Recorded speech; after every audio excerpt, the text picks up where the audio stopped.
Daily Show. Bouncing right back over to Linda and Andreas, the Madison County Clerk. And I say clerk and recorder because the office is consolidated. You still do both roles. Right. We are a day away from the primary. How are we feeling? It's the final countdown. Are you at the point now where it's just, we're here type of thing, you know? Yeah, pretty much. Yeah. Yep. Well, you know, you've had a chance now. It's been a hard-fought primary, you know, and a lot of work being done. Take me through just how you're feeling a day before the day of ballots are to be cast. Are you feeling pretty confident? Yes. And, you know, where are you at now, and what would you like the voters to know most before they head into the polling places tomorrow? Well, you know, knowledge is key to any decision-making process. So I would like to set a couple of things straight. You know, I am a supporter of the SAVE Act, by the way. I've sent letters to legislators, and of course in Illinois I got the usual back, but that's okay. You just keep working on that one. But you know, there have been allegations that our voter rolls are incorrect. I'd like to address that. Mm-hmm. So, which I'm surprised my opponent says he's a CPA. Having been, I'm not a mathematician, but I am graduated in the sciences. And so those are important components. And whenever you make blanket statements, you should never make blanket statements, actually. But if you do, you should have supporting documentation to back those things up. Using two variables, population decrease and voter roll increase, is not a study. To analyze the data in our voter rolls, which, you know, we continue to carry those voter rolls. We don't ever expunge them. That's illegal. But our voter rolls sit at 192,000 right now, which is high. It's also something to be very proud of because we've seen that increase. Yes, because of enduring population decrease, because of all the things that have been put in motion in the last decade or two. So, for instance, the DMV, they do automatic registration. Mm-hmm. That's new since 2017. You have to take in migration patterns. You have to take in aging of the population. You have to take in heightened activism during certain elections, whether it's something local or whether it's something federal. All those things are very strong indicators of how voting's going.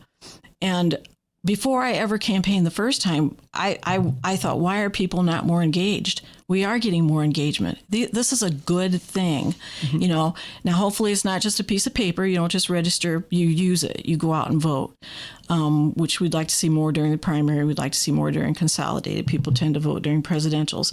But and another one is college institution. We have SIUE here. You know, we had kids the last time. We had so many registrations. It was incredible. So it takes months to put all that data together. Mm-hmm. And so making a blanket statement is not true. There is nothing going on in our office with our voter rolls. They also come through the state.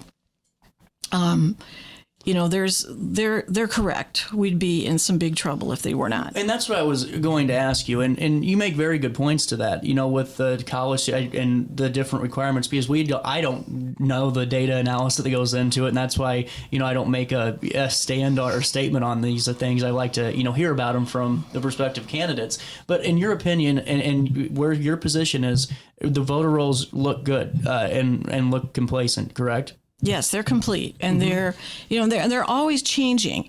You know, I'm not going to show you the charts right now, but I did make it up just using those two variables, mm-hmm. and it's super interesting to watch the numbers go up and down. This is registrations per year. Oh wow! So here's 2000. Here's 2010, way up here, and then it drops way down here. You know. And you can see the numbers over here to figure out can you see that? I don't know. You probably can't. I'll figure out how we Okay. But that's the registrations per year. Okay. And you can see the numbers up and down. So, you know, anybody that's ever taken statistics, which I hated, but I did get an A in it. if you can make the numbers work for your benefit. So we don't want to do that. We want absolute numbers. We want absolute truth. Just to go back and clarify too, you do support the SAVE Act as absolutely. Okay. and only saying that because you wanted to make a clarification on that earlier, and then with the voter registration, there's just to come back to it and summarize for our audience, a lot of variables and more to it.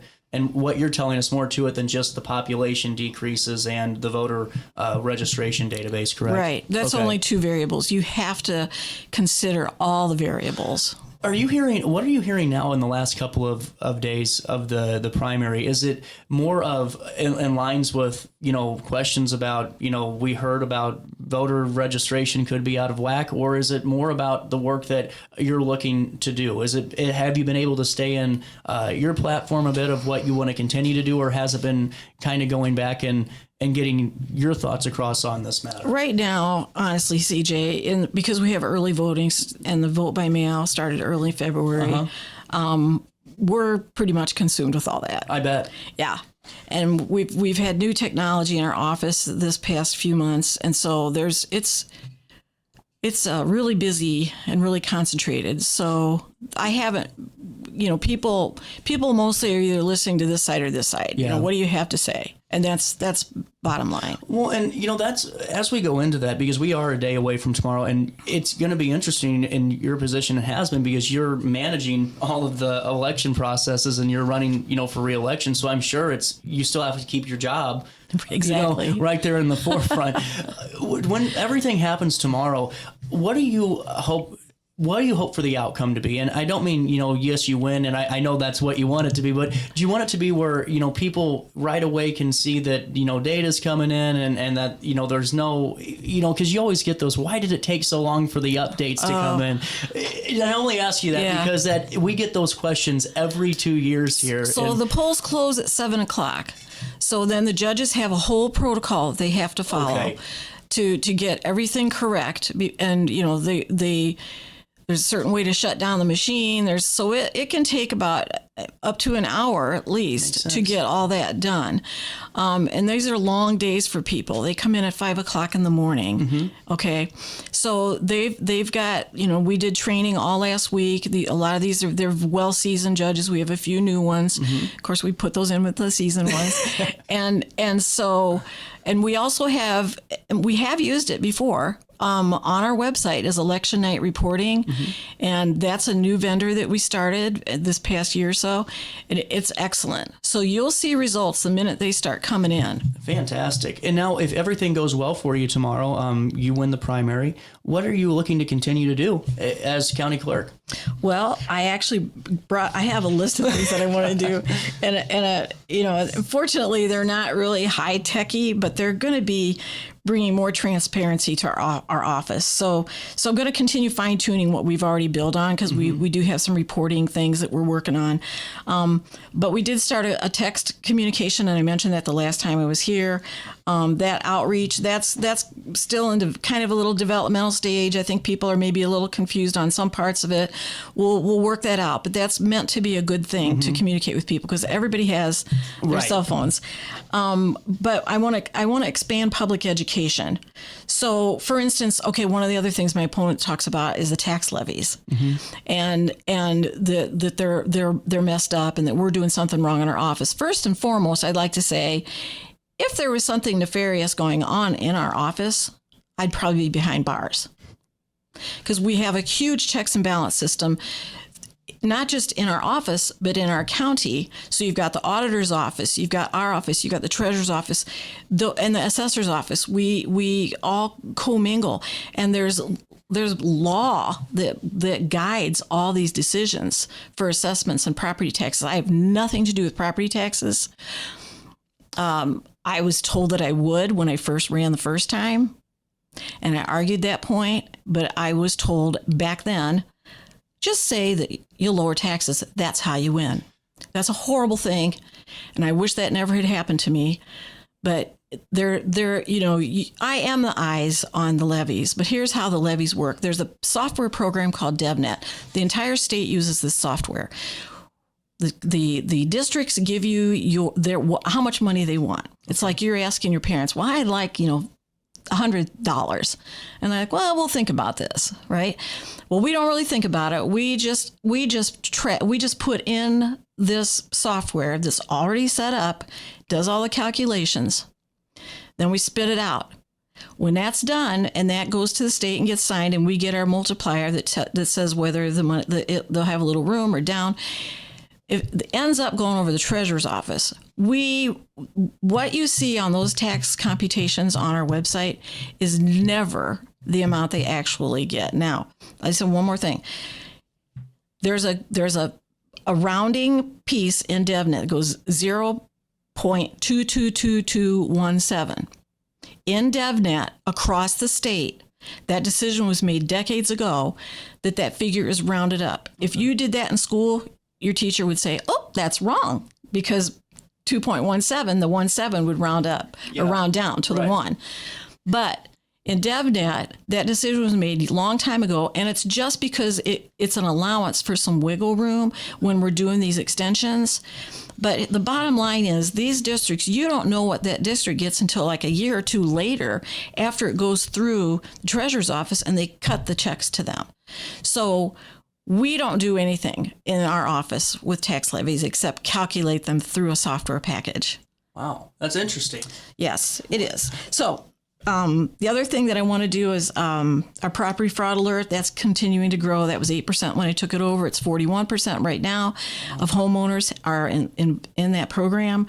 We're going to work on our website to make it clear. It's to me, it's really hard to navigate, and I think other people would agree with that. I completely agree. And that's the first time I can actually issue my opinion, I feel. But another thing, I want to put metrics out there. So I want to have charts like this out there. Yeah, it's great. So people can see, and they can see the data, like how many registrations did we do that month? How many did we get rid of? How many deceased do we have? Put that out there where people can see every month how things are moving. We'll put processing times. I'm going to put some election judge recruitment things out there, some new training tools for our election judges. And I just want to encourage civic engagement with our office because people, once you know and you understand, if there are issues, maybe those are the things you can take to your legislators. We're just the worker bees. Mm-hmm. We are not the legislators. Well, and that's honestly a good point, too. If in civic engagement has to be there for any progress to be made, you have to have those thoughts. And whenever you look back, the last couple of years, what are you most proud of? Let me ask you that before we go to the closer here. I am probably, I'm really the most proud of just everything that we've brought new in. Equipment, software, all that's over 20 years old. Mm-hmm.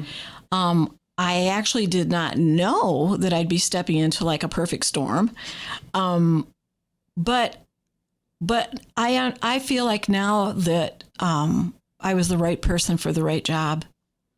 Well, and Linda, before I let you go, voting takes place, tomorrow. We had early voting so far, and, it is primary election. So I really hope people vote because I know that's when numbers do get a little bit lower. If someone has a question about their polling place or anything like that, what's the best way to get that information?